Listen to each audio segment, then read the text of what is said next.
Cuenta con más de 25 años desarrollando proyectos en Estados Unidos, los países de Europa, Centro y Sudamérica en el ámbito de la gestión sanitaria, integrando todas las partes del proceso: gobiernos, pagadores, prestadores, productores de tecnología, aseguradores, etcétera, enfocado en el manejo integral de enfermedades desde la perspectiva clínica, económica y social.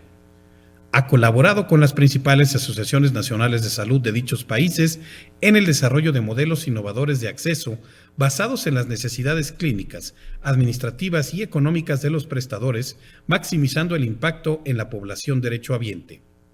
Cuenta con experiencia en la intermediación entre los actores del sistema para alinear sus objetivos y necesidades y construir, así, estrategias de valor para todos los involucrados. Doble honor estar aquí, al no ser médico, economista, ingeniero. Asuman ustedes el reto de abrir su foro y aunque no voy a utilizar evidentemente ningún lenguaje técnico, sí trataré de introducirles estos aspectos que a nivel global se están en este momento desarrollando sobre los problemas de la inversión que se tienen en los sistemas de salud. Voy a ser lo más breve posible, lo más conciso posible y trataré también de darles algunas pinceladas por el conocimiento que he desarrollado en estos años de la perspectiva en México. No hay mejor manera de explicar para los que no somos expertos en economía de la salud cuál es la diferencia entre gastar e invertir, y es que en los presupuestos siempre se habla del gasto en salud y así se le define. Ya desde esta primera percepción entendemos que gastar es algo por el que tú vas a aportar una cantidad de recursos para recibir algo más o menos equivalente. A diferencia de invertir, donde todos tenemos nuestros ahorros privados y cuando vamos a los bancos y les damos nuestro dinero, lo que estamos pretendiendo es que con el tiempo, debido a las acciones, debido al comportamiento de los mercados financieros, nos regrese una cantidad al menos mayor. Bueno, esto es una gran diferencia y os invito a empezar a cambiar el lenguaje. Mientras sigamos hablando de gasto en salud, jamás vamos a poder invertir en salud. Nada bueno trajo el COVID al mundo, salvo millones y millones de muertes. Pero trajo una cosa que me sirve como ejemplo hoy para explicaros esta diferencia.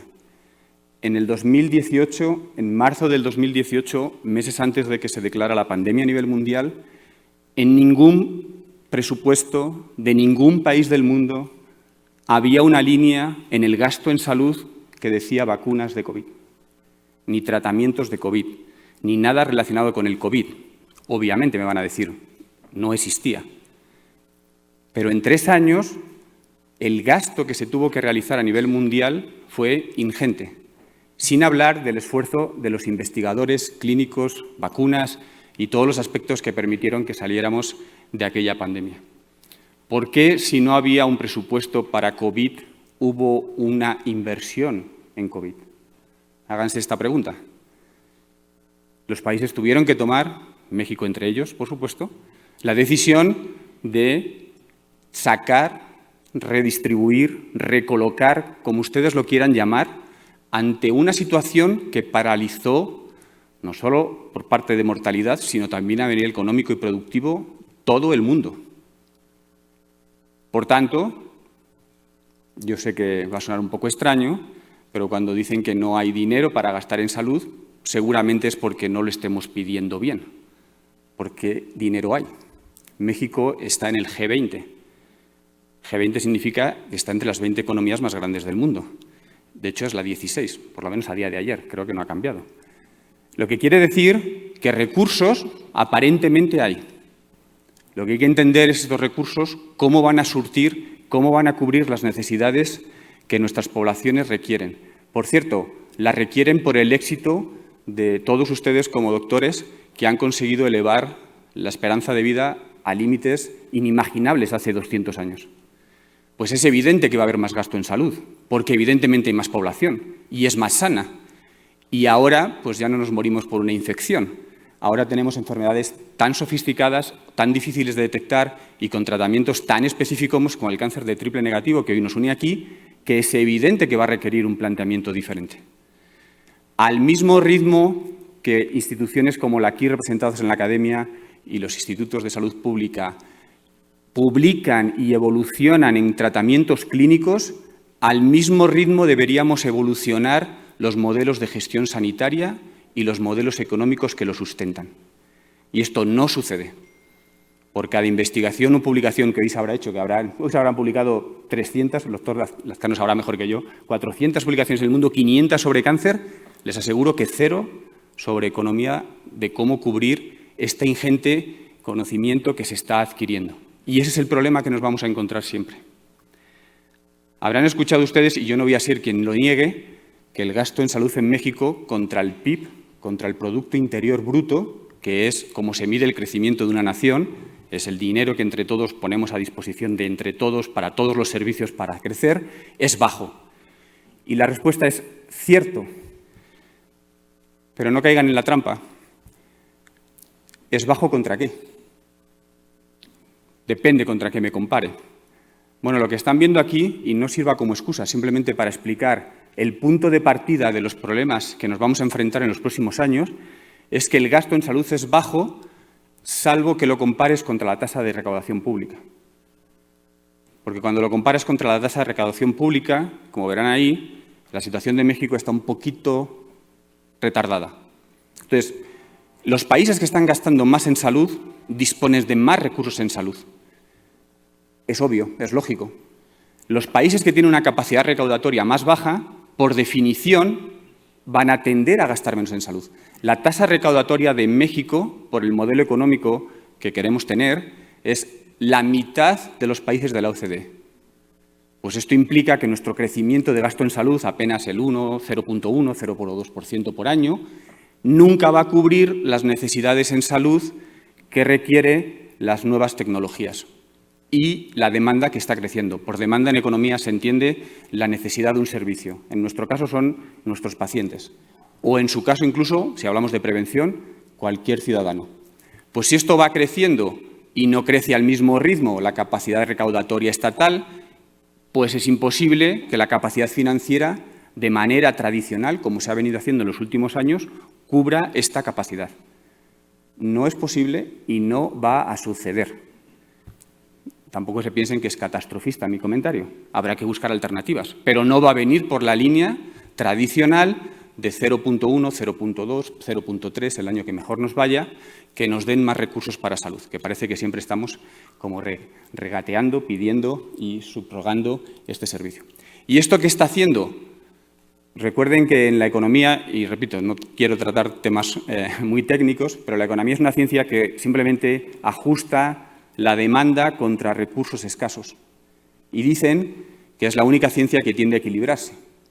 Entonces, si el sistema de salud no da estos recursos a nuestra población, por eso está creciendo el gasto privado, como demuestra INEGI en su última encuesta. Pues simplemente es evidente que si tienes una necesidad de salud, seguramente es la más prioritaria de las preocupaciones de las personas y más después de COVID, y por tanto buscarás la manera de resolverlo. Que lo resuelvas bien, mal, con el médico correcto, incorrecto, eso es otro tema y será otro foro. Pero en economía, si tú no surtes la demanda tratará de encontrar la oferta y se construirá la oferta. Y si no la construye esta oferta, esta capacidad de tratamiento, los sistemas estructurales que tenemos en México, que aunque es desfragmentado, es bastante complejo, pero la verdad es que es bastante generoso y amplio, pues lo hará el individuo por sí mismo. Y lo hará aquí, o lo hará en otro país, o se buscará la vida, pero lo hará.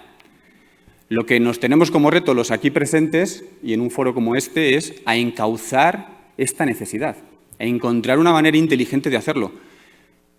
Ya no solo el gasto en salud en México es, vamos a decir, bastante bajo, es que es absolutamente ineficiente. ¿Cuántos de los aquí no presentes no manejan, sin saberlo o conscientemente, varios niveles de seguro a la vez?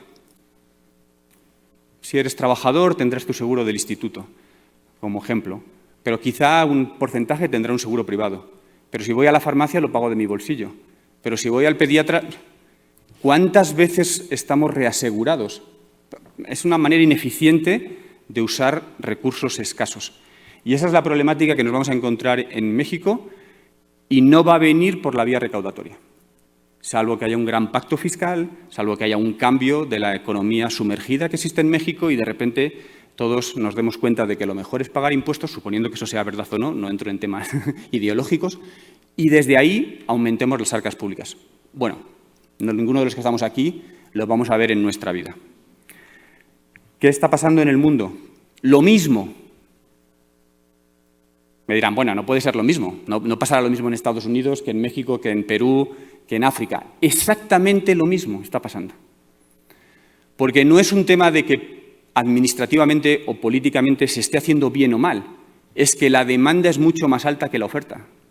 Es un concepto económico muy sencillo. No hay manera de cubrir esto con la estructura de gasto actual. ¿Qué es la estructura de gasto actual? Pues la que viene de una asignación presupuestal que, para los que no somos expertos, hemos heredado la europea y venimos por una cápita y más o menos se reparte en función de la población que vive en una determinada región y eso le da derecho a tener una serie de recursos y coberturas y necesidades.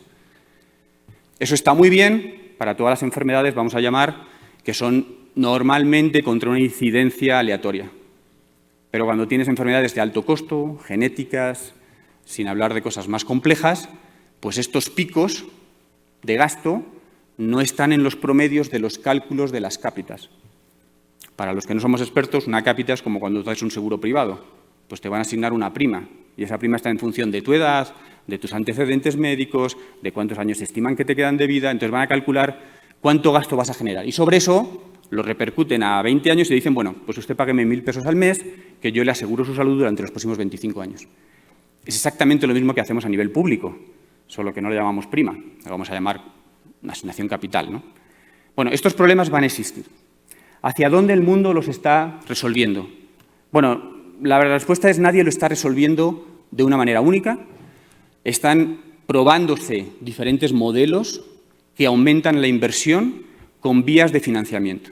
Aquí les he mostrado los 5 grandes bloques en los que he tratado de resumirlos. Un primer bloque que es muy parecido a lo que tenemos en México, que es el esquema gubernamental, donde va a haber una aportación gubernamental para cubrir una determinada terapia, grupo de terapias, grupo de enfermedades, como lo queramos llamar. ¿Cuál es la diferencia?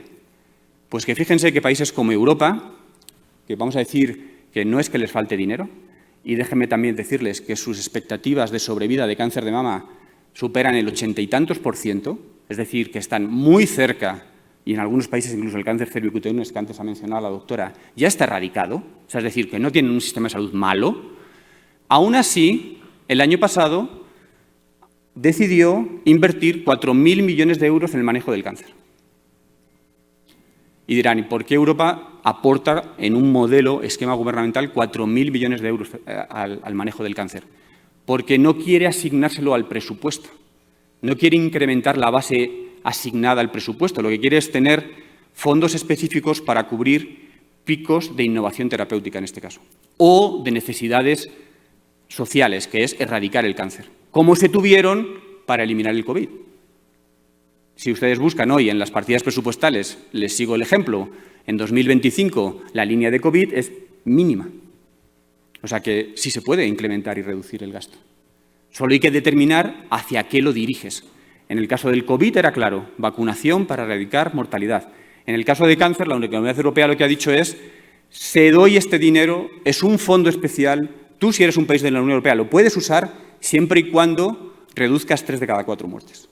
Si no, te lo quito. Entonces son apoyos gubernamentales etiquetados incentivados. Porque si tú en un sistema desfragmentado colocas $1 o colocas $100, se te escapa por las manos. No estás seguro que estás consiguiendo el impacto. No hay cosa que más miedo le dé al secretario de Hacienda o a la secretaria de Hacienda de cualquier país del mundo. Que estos recursos no lleguen al lugar donde tienen que ir. Porque tenemos un sistema administrativo complejo. Bueno, pues entonces aquí lo etiquetan contra objetivos en salud. Pero es que lo mismo está haciendo Nigeria.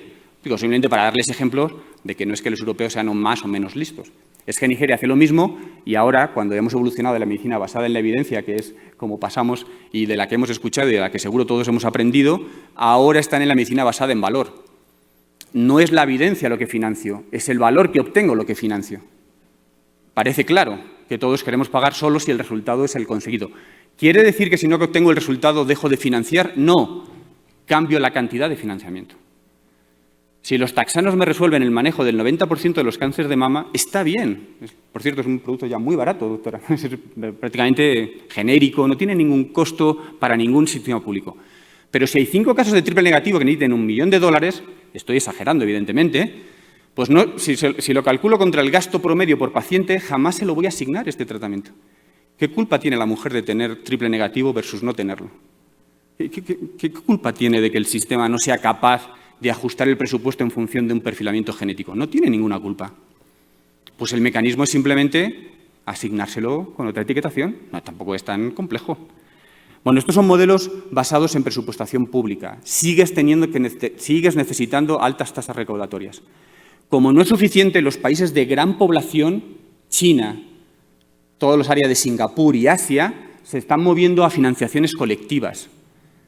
China, país de orientación política, vamos a decir, bastante centralizada, asume que no puede pagar los 50 medicamentos de alto costo a una población de casi 1.700 millones de personas. Y entonces permite agrupaciones colectivas con financiamiento público y privado para que yo voy a poner en este fondo $2, $5, $50, y si algún día necesito uno de estos 20 fármacos, tengo acceso gratuito a él. No es un seguro médico, es simplemente estoy cubriendo mi gasto catastrófico en caso de que se produzca. Y el sistema asume que su red de hospitales, de médicos, de diagnóstico, de tratamiento, de seguimiento, de cuidados paliativos, lo hace bien. Simplemente cubre el insumo. ¿Por qué? Porque es el que se sale del promedio del gasto. Bueno, lo está haciendo con colectivos privados. Por cierto, es un proyecto de ciudades.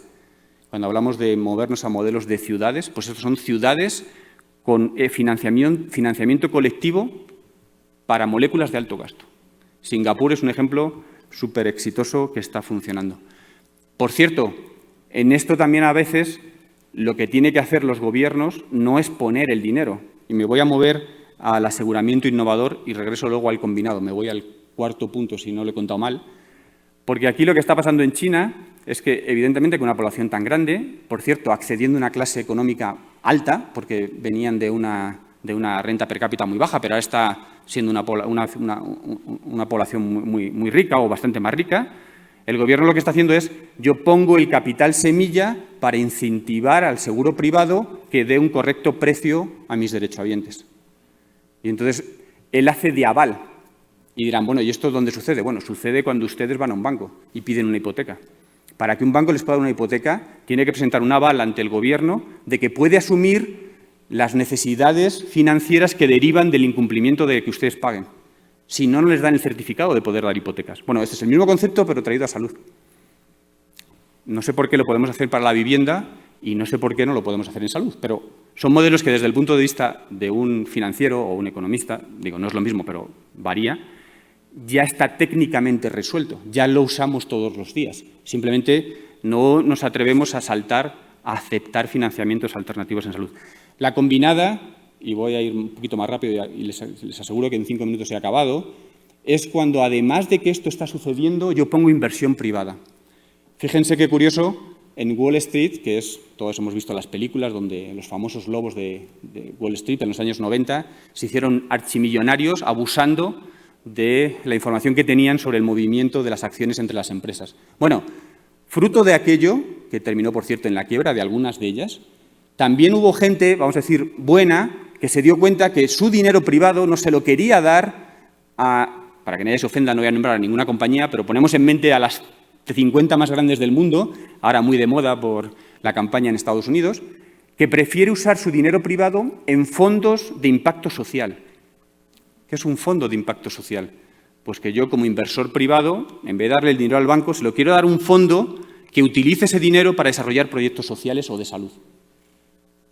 Y dirán, bueno, pero ¿para qué cómo usted da este dinero? Bueno, yo doy este dinero a este fondo porque este fondo, que va a hacer las cosas bien, va a conseguir reducir la mortalidad de cáncer de mama, que evita gastos hospitalarios y del ahorro me va a devolver el rendimiento a mi capital que yo le aporté.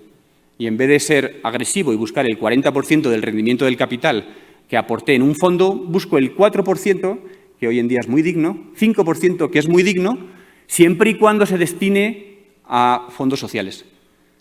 Y dirán, bueno, ¿y esto a quién se le ocurrió? A un británico, que no es precisamente el sistema de salud peor del mundo. Por cierto, también llegó a ser porque evidentemente le dieron un premio por el desarrollo de los fondos sociales. Otro enfoque de si hay tantos millones de personas en el mundo con tantos millones, ¿por qué solo se puede gastar en empresas tecnológicas? ¿Por qué no se puede gastar en impacto de salud? Aquí, ¿qué pasa? Que los gobiernos hacen de avales. Entonces, es una colaboración donde yo no aporto, pero doy la estructura financiera para que esto se produzca. Cero gasto para el país. Captación de dinero. Lo mismo que hacemos cuando captamos las inversiones para desarrollar el parque industrial de cualquiera de los estados que ustedes representan o la zona turística de Cancún. Es el mismo concepto renuevo, solo que movido a Acto Salud. Paso por encima de los servicios financieros porque esto llegará para quedarse, pero cada vez se han dado más cuenta de que así como tienes una tarjeta que te da premios para volar en Aeroméxico, ¿por qué no tengo un movimiento de gasto en salud orientado solo a ese objetivo y que me permita distribuir el dinero entre los que nos beneficiamos de este servicio? ¿Por qué el rendimiento de capital hay que devolverlo en dinero? La gente lo quiere devolver en salud, en tiempo libre, en tranquilidad. ¿Por qué no se lo puedo devolver en esto? Bueno, estos son servicios financieros que las compañías bancarias poco a poco irán entrando. Último comentario, lo que les acabo de mencionar plasmado en México. Es evidente que no estamos todavía listos para algunas de ellas. Se sorprenderían de pensar cómo algunas de ellas ya existen. Y si no, piensen en todos los que somos trabajadores y pagamos nuestra Afore. ¿Qué hace una Afore con el dinero que le damos? Se va al mercado financiero, es decir, a la bolsa, trata de obtener beneficio del dinero y con eso asegura las pensiones que supongo que nos van a pagar dentro de 20 años. ¿Dónde se juega el dinero la Afore, que es dinero público, para obtener el pago de pensiones? En el mercado privado financiero. ¿Por qué no reinvertir parte de este beneficio en salud si el dinero ya está? El dinero ya está. Por cierto, si estás en una Afore y te quieres ir, inténtenlo, les van a ofrecer que les pagan el seguro dental, el seguro de funerales.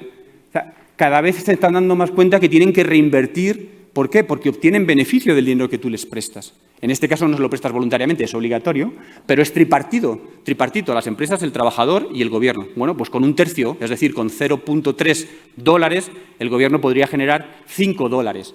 Bueno, es una manera de financiar la salud. Es una perspectiva de hacia dónde se dirige. Foros como este, y espero que a futuro a lo mejor más específicos, tendrían que seguir desarrollando todo esto para dar entonces los aspectos claves que deberíamos movernos. Dirán, bueno, entonces que se peleen los economistas y que hagan esto. No.